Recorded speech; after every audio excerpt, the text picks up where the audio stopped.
Bushcraft 412 here, and today we're going to do a review on the Camelbak Mule. This is a pretty good pack. I picked up probably about 3 or 4 years ago, probably about 60 bucks at the time. Nowadays you can get it online or at stores anywhere from about 60 bucks up to 100.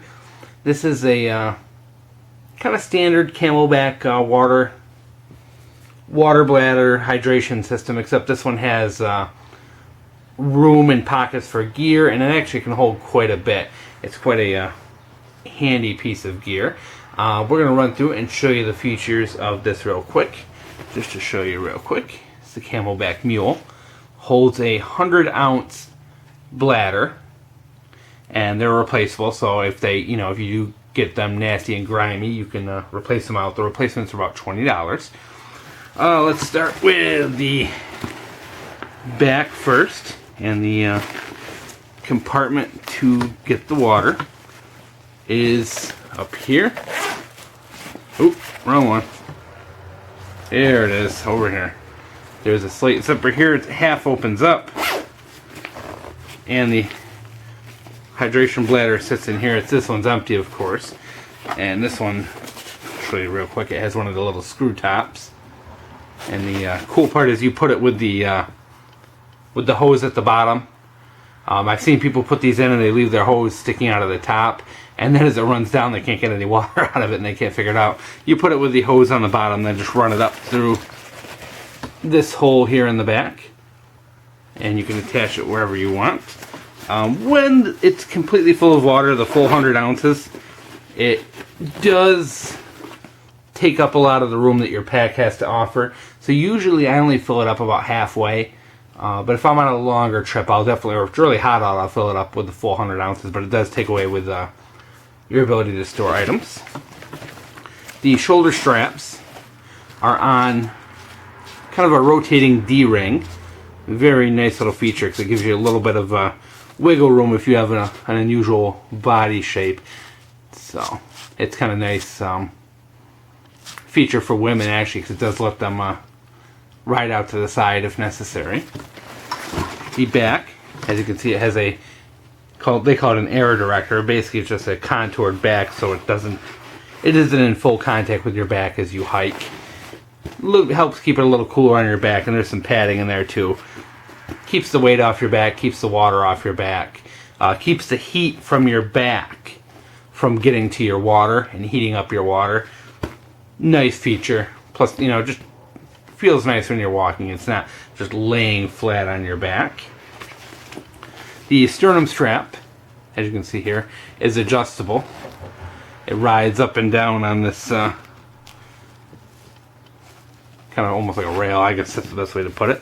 It does that on both sides. You have a couple different loops that you can put your valve through as you're hiking. So if you're left-handed or right-handed, however you want it, you can put it in there. We'll move down a little further. There is a waist belt, just normal thin nylon webbing. Best part about it, best design feature, is it's Velcro and you can take it off. So if you don't like it, you can yank it off, no big deal.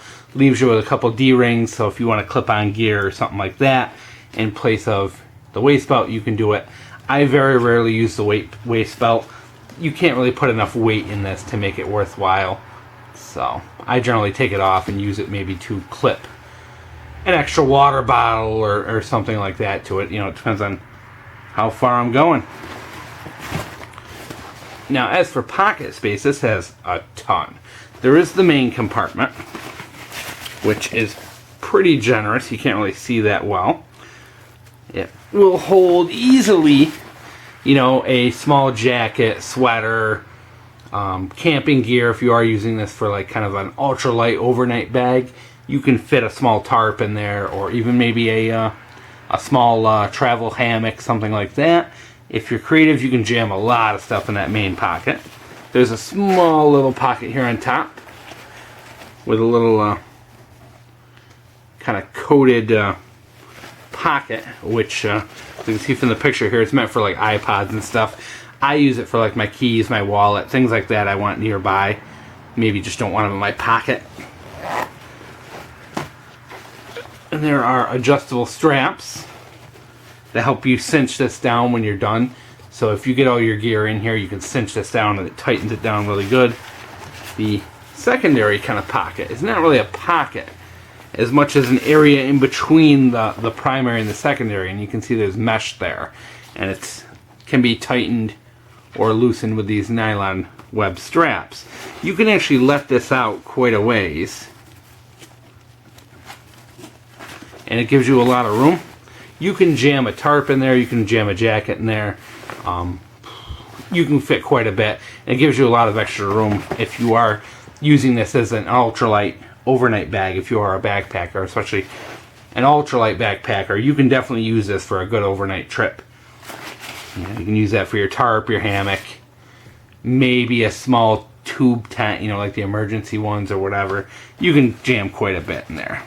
This secondary pocket, you can see there's a couple little mini pockets inside of that for putting small gear, lighters, food, water tablets, whatever you're putting in there. It's fairly deep. It goes in quite about 6 inches or so. So you can definitely fit quite a bit in there as well. And then there is a third pocket in here, same kind of procedure. It has the nylon webbing on the side, and you can cinch that down with this nylon cord. And not very big, but you could fit a few small items you need to get to really quick in there. So altogether, you have kind of your main compartment, your in-between compartment, your second compartment, and then this flap here on the end. Lots of storage room. Now, as for usefulness, I use this pack a lot. This is, aside from my real, full-size backpacking packs, this gets used a lot. Pretty much any day trip I go on, I bring this with me. Number one, because it's got a water bladder, and it gives you water right out of the bat, and you don't have to worry about purifying or anything like that. And 100 ounces is enough to get you through even a pretty hot day up here in the Northeast. Maybe not so out west, but up here, it's pretty high humidity, so we've got tons of water all the time. So 100 ounces is enough up here. You can add a few, survival gear or whatever you want for your day hikes. I was really into ultralight backpacking for quite a few years, and I did use this as an ultralight pack. It weighs, without any water, probably close to 2 pounds, between 1.5 to 2 pounds, give or take a little bit. As an ultralight pack, it works great. I use this as a hammock pack. I would put my hammock in between here. I would put a tarp in the main pack, and then maybe some like ramen noodles and some other cool stuff in there just to get me through the night. And then what I would do was use the waist belt, and I would attach like my canteen cup cook kit or like a small campfire cook kit to the belt, along with like a big fixed blade knife or something like that. And it's definitely enough to get you through the night for a quick overnight. Very common. I would use this if I'm up in the mountains. If I'm doing a mountain, sometimes I get a little worried about time, especially when you're doing 10 plus miles a day. If you run out of daylight, it's nice to have gear to make it through the night. Maybe a couple thermal blankets, a tarp, something like that you can kind of hunker down in. So I also use this as, kind of a just-in-case bag for when I'm in the mountains. So it sees a lot of use, a lot of versatility of use. Holds literally a ton of, you can definitely, put enough in here to survive a night.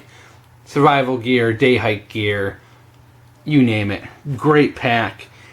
$60, it's a little pricey. I know not everyone can, has $60 for something that's small, but, if you are out there, I can bring this hunting, I can bring this fishing, I can bring this pretty much anywhere and find use for it. So the amount of use this sees has well justified the cost, at least in my eyes. And I found, of all my backpacks, this is what I bring the most. Now, if it's going to be a weekend trip or, something like that, of course I use a normal full-size backpack. But the backpacking I do, the style I do, I don't like bringing a ton of gear. I like to kind of rely on the land, boil my own water. You know, I don't bring everything I need with me. Lots of times I'll make shelters and whatnot, so I don't always need a tent. You know, a tarp is usually, you know, fine with me. And lots of times I use Tyvek tarps, so they fold up to, you know, nothing. So great pack, great quality, quite a few years now. This has been on, you know, hundreds of miles on the trail, and it's still like new. The water bladders are replaceable, and you don't even have to use the Camelbak ones. You can use like the cheap Walmart $6 or $8 ones and replace it in there. They're not the same size. They aren't going to hold 100 ounces, but you know, if you're on a budget, you can replace them out for cheap.